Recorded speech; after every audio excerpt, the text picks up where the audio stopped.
Have you ever talked yourself out of creating a YouTube video because you just didn't want to drag out all the equipment? Or maybe you haven't even started your YouTube channel because you're afraid of all the video equipment. I've removed all of those excuses by creating a YouTube setup on wheels. I now have all of my equipment attached to a desk that's on wheels, and when I want to record a video, I roll it out of the closet, and lights, camera, action, we're up and running in less than 5 minutes. It is not fancy, it didn't cost a fortune, and if you're over 40 and you're not tech savvy, same.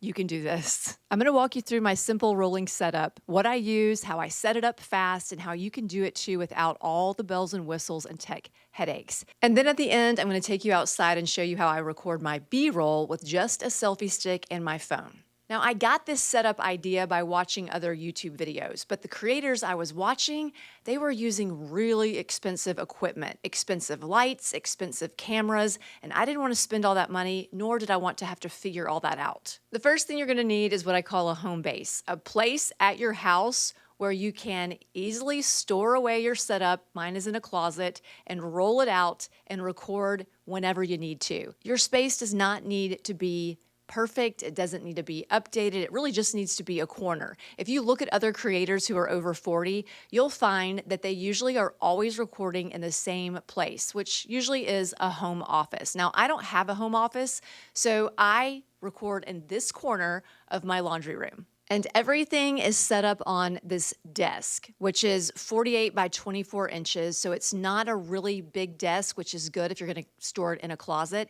And what I like about it is you can purchase wheels to go on it, and it is electric. So you can raise it and lower it. And today I actually saw where Chalene Johnson, I think it's the same desk, and she was standing up at it. So of course I was curious, could I actually stand up at this desk? Now I created this setup the way it is because I was standing up for 5 years. I stood up in my videos, and I realized I was a lot more comfortable and personable and conversational when I was sitting down. So that's why I got this desk, because I really didn't have a place I could sit and put my stuff on in this room. But then when I saw that Chalene had the same desk today and she was standing up, I realized I probably could raise this desk and try standing up. Okay, here we are. We could stand. We could stand at the desk. I do like sitting down, but this is kind of fun again, as long as I don't come across as that weird presenter person again. You could just get away with a mount and a camera and a microphone, and you're good. Like if you had this situated in front of a window, you wouldn't need lights. But I'm in a basement with no windows at all, so I need lights. So I got this arm, which I'll link everything down below. So I got this arm that's specifically for lights. So if you have a light that normally is on a stand, you would take it off the light stand and you would put it on this arm, and it swivels. So that's really nice. So I have one softbox light, and then I have this LED light. And I did think about putting this on an arm, but it's so skinny.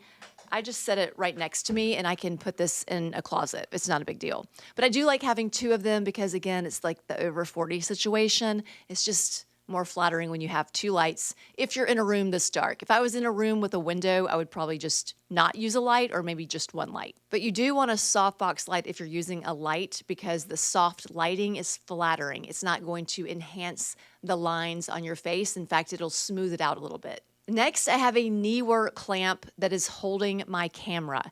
Now, you don't have to have a camera. Right now, I'm using the Sony ZV-10, but I used to use the Sony ZV-1, and this is fine. You don't have to deal with a lens coming off of it. It's very compact and lightweight. They've even updated this camera, so it's even got better features now versus when I first got this camera.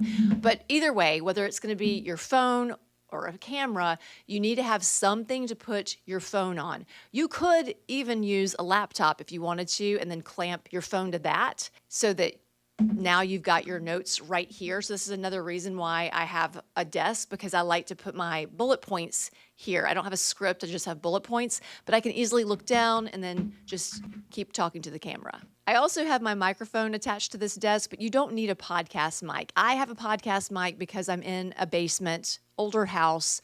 It's very echoey in here, and anything that happens plumbing-wise, it will get picked up, but when I use this microphone, it does not get picked up. So it just saves me a lot of time from having to stop and start again. This is the Rode Wireless Go, and this is what I use if I'm not using my podcast mic.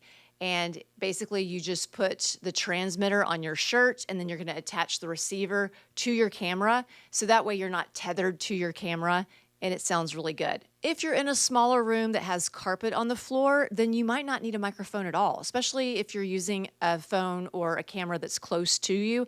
Those microphones are going to pick you up just fine. Oh, one other thing that's a game changer is I also screwed on a power strip to the bottom of this desk. That way I can charge anything, and if I need to charge anything, and I can also plug my lights into this if I wanted to. So really all I have to plug into the wall is the desk itself. Now, if this is too much, if you don't want to deal with lights, if you don't want to deal with a microphone, if you don't even want to deal with recording inside because it's just too loud in your house, let me show you how I record outside with just a selfie stick and my phone. And even if you do record in your home base, you might want to use this method because you can go and get what's called B-roll to put over your talking video, and it just makes your video a little bit more interesting. So here is my B-roll method. I use a $25 phone holder from Amazon. I use my iPhone, and I get 3 to 5 shots of whatever I'm doing. And that's not even necessary. That's just the old news reporter and me thinking like a news reporter. You could just get a couple of shots or one, it doesn't matter.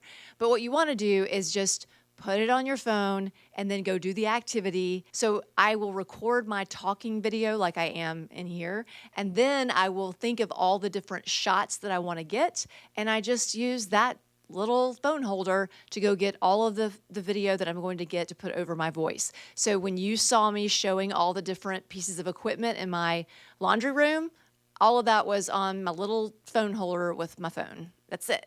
Okay, if you are interested in specifically how I think of the shots that I get for my video, I remember the different shots by, know what I mean, Vern? The 80s TV character. Okay, so K is close up, W is for wide shot, M is for medium shot, I is for interesting shot. So I might get something over the head, I might get something really low, or just a weird angle that is interesting. And then the last one is V for view, and that's just point of view. I don't do this for every single activity I do. It depends on the video, but especially if I'm doing B-roll of me just sitting at my desk editing or looking at my computer, not very exciting activities, then I'll use my know what I mean, Vern method. But with that said, you don't always have to be in your B-roll. You could get shots of things that are in the room, like your coffee cup or a plant or just your hands doing something. The idea is just to let people see your everyday life so that they feel a connection with you. You don't need to record for a long time. I hold my shots for about 10 seconds just to make sure my camera's not shaking and I have enough for that shot, but I'm usually only going to use about 2 to 3 seconds of that shot. But it depends on the video. Sometimes if you have a longer shot and you just have activity going on in that shot, or you do a slight zoom in, then it makes the longer shot more interesting. I also try to use natural light when possible, unless I'm in my laundry room. It just looks more authentic and less staged. And by the way, you don't need to stage an activity. So for instance, when I showed you me watering my plants the other day in a video, I was out there already planting and watering my plants, and I just brought that little phone holder and my phone with me so I could just get some B-roll of me doing something. But I'm not going to go and make up an activity. Like if I'm already doing something, why not just get video of me actually doing it? Because you want it to look real. Also, what needs to look real are your facial expressions. Don't make the mistake I made and try to do over-the-top expressions in acting because, well, it just kind of looks ridiculous.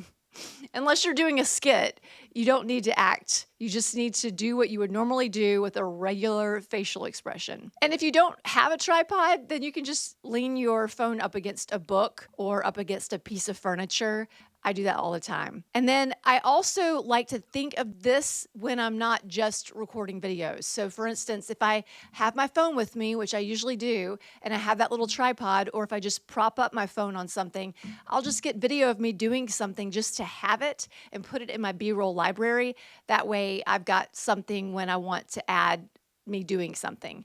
So it doesn't have to be video that you recorded the day you recorded your talking head part of the video, and it doesn't have to be video of you even that day. And you can reuse the B-roll too. I do that as well. But really, the whole purpose of this is just to let people see the real you in your real life environment and to make your videos more interesting. Not all videos need B-roll, and you don't need B-roll all throughout your video, just when it makes sense to put it in there. Now that you have your videos set up, you got to figure out what you're going to do for your next videos. In this video right here, I'm going to give you 5 super easy to make videos that are going to help you look and sound like the real you on camera.